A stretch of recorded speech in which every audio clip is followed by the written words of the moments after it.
السلام عليكم ورحمة الله وبركاته. أرضي ميل كستو أجوكتان كسر دوادا كلاس كيني biology أها يشبكة أرضي كاب. كلاس كينن وحقوقا كوبنان دونا Form 1 class, Form 2 class, Form 3 class, iyo Form 4 class. Class keenan ugu horeeya ee maanta waxa aynu gudageli doonaa Form 1 class oo aan idin soo gudbin doono content-ka syllabus-ka ah ee aynu class keenan Form 1-ka ah inta aynu ku jirna aynu qaadan doono. Class keenan Form 1 syllabus waxa uu ka kooban yahay oo aynu ku qaadan doonaa 7 chapter. Chapter-ka koowaad ee aynu ku qaadan doono waxa la yiraahdaa Introduction to Biology oo aynu ku baran doono hordhaca ugu horeeya muxuu yahay biology-gu, muxuu ka kooban yahay biology-gu, iyo markaasi qaybaha ama classes-ka loo qaybiyo biology-ga. Chapter-keena labaad ee aynu ku qaadan doono class-keenan Form 1-ka waxa uu noqonayaa Introduction to Green Plants oo aynu iyadana wax ka baran doono dhirta iyo green plants-ka inagoo eegi doona physiology-ga ay leeyihiin dhirta iyo anatomy-geega. Chapter-ka saddexaad ee aynu class-keenan Form 1-ka ku qaadan doono waxa uu noqonayaa Introduction to Agriculture oo ah qayb iyadana hordhac ah oo aynu ku baran doono muxuu yahay agriculture-ka ama markaasi beero qodashada. iyada oo chapter-keenan Introduction to Agriculture-ka ah aynu ku eegi doono qaybta ugu horeysa muxuu yahay agriculture ama muxuu yahay macnaha agriculture-ka iyo branches of agriculture. Chapter-ka afraad waxa aynu ku qaadan doonaa land preparation for crop-ka oo isaguna macnihiisu noqonayo siyaabaha dhulka loogu diyaariyo marka had iyo jeer dalagga la beeranayo. Chapter-ka shanaad ee aynu qaadan doono isagana waxa uu noqonayaa The Human Machine oo aynu ku baranayno inta ugu badan bil-aadanka anatomy-giisii oo uu ka mid yahay sida skeletal system-ka, muscle systems-ka, iyo qaybaha iyo sida u sameynayaan movement-ka oo aynu ku eegayno markaasi bil-aadanka inta ugu badan. waxa inta inoo soo raaco kaliya inaynu iyadna eegno food and diets-ka. Chapter-keenan lixaad oo aynu qaadan doono isagana waxa uu noqonayaa Environmental Education oo aynu ku eegayno macluumaadka ku saabsan barashada xagga deegaanka, taasi oo aynu ku eegi doono muxuu yahay macno ahaan deegaanku ama qaybaha kala duwan ee deegaanku qaybaha ay markaasi ay u kala baxaan. Chapter-ka toddobaad ee ugu dambeeya ee aynu class-keenan Form 1-ka ku qaadan doono waxa uu noqonayaa Health Education oo aynu qayb ahaan aynu ku baran doono waxa uu yahay caafimaadka ama basically aynu ka qaadan doono muxuu yahay health education ama barashada inta badan caafimaadka, taasi oo aynu ku eegi doono qaybo ka mid ah xanuunada noolayaasha ku dhaca ama bil-aadanka ku dhaca sida tusaale ahaan bacteria-da, viruses-ka, protozoaha, fungi-ga, taa oo aynu ku baran doono qaababka xanuunadan loo kala qaado, xanuunadan astaamaha ay leeyihiin iyo xanuunadan markaasi treatment-ka ay leeyihiin iyo ugu dambeyntii xanuunadan qaababka looga hortago. 7 chapter ayaynu ku qaadan doonaa class-keenan Form 1-ka.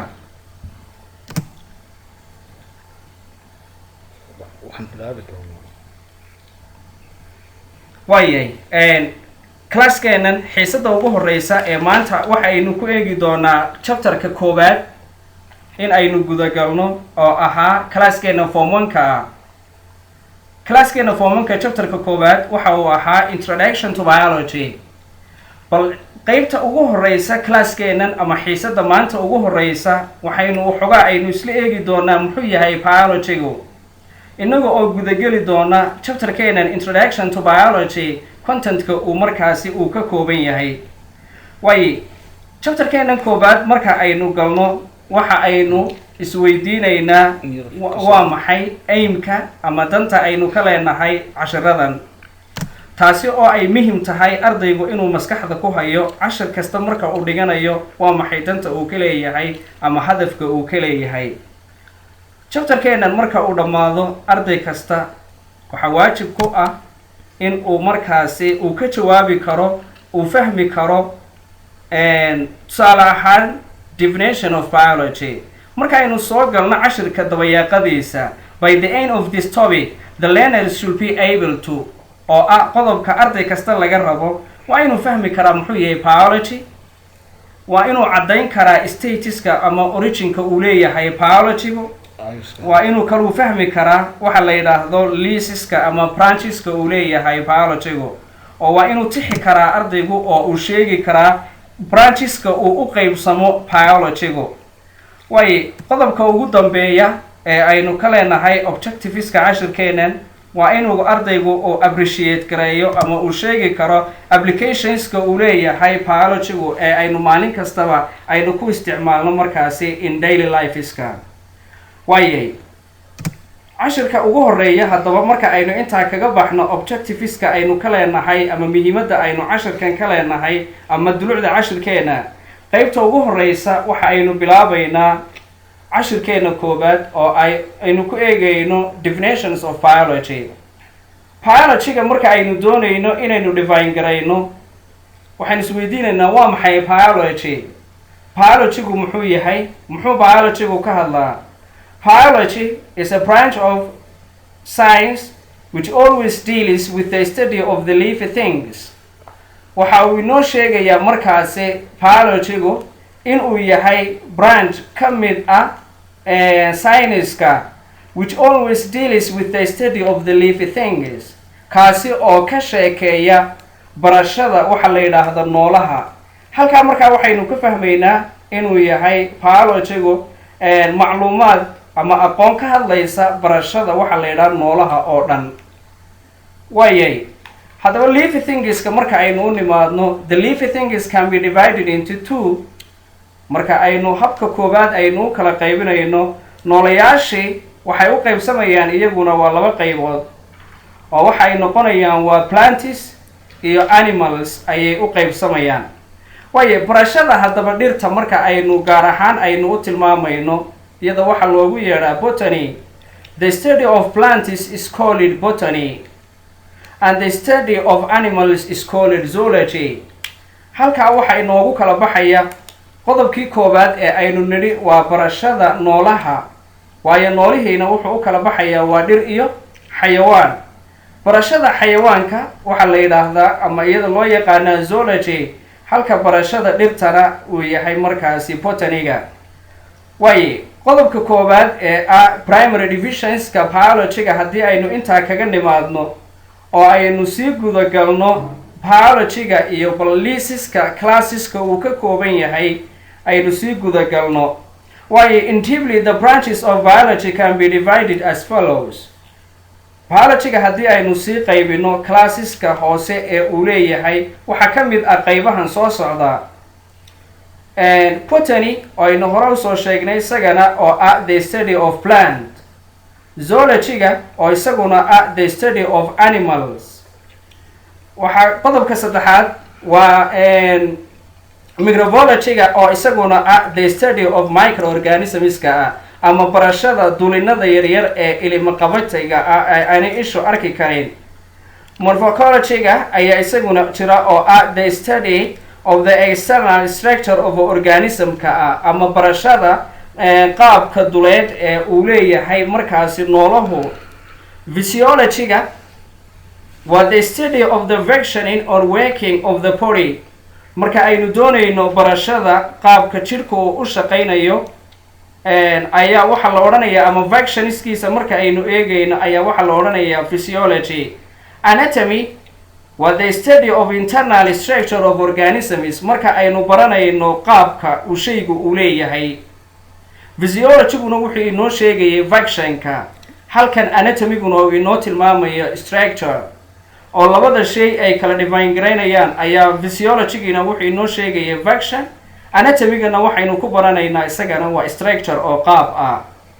Biochemistry was the study of the chemistry of materials in living organisms.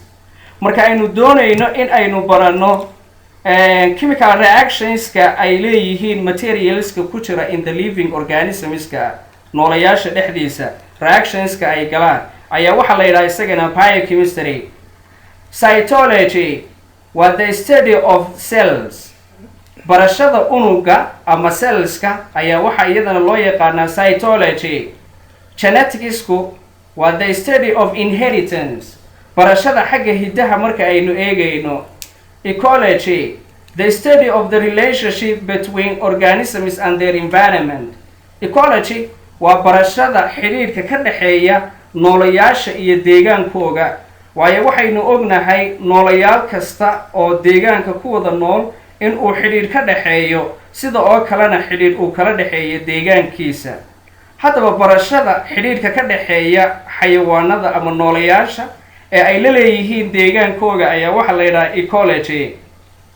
Taxonomy-ga waxa isagana uu noqonayaa oo ah qodobka inoogu dambeeya the sorting out of organisms into groups. qaabka barashada noolayaasha marka la ablaablaynayo ama loo qaybinayo into groups ayaa waxa la odhanayaa isagana taxonomy. And histology was the study of the structure of tissues.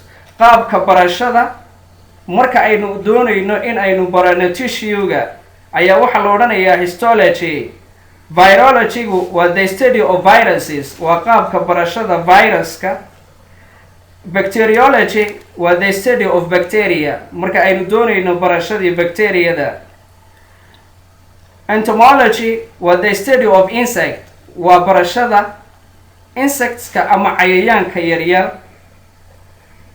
Ichthyology-ga oo ah qodobka inoogu dambeeya was the study of fish ama barashada kalluunka. cashirkeenii koobaad ee aynu ku qaadanaynay introduction to biology-ga aynu ku eegaynay biology-ga iyo waxa uu yahay macno ahaan definition of biology waxa uu yahay iyo classes of biology-ga qaybaha aynu u qaybinayno ayaynu intaa maanta kusoo gabagabayn doonaa.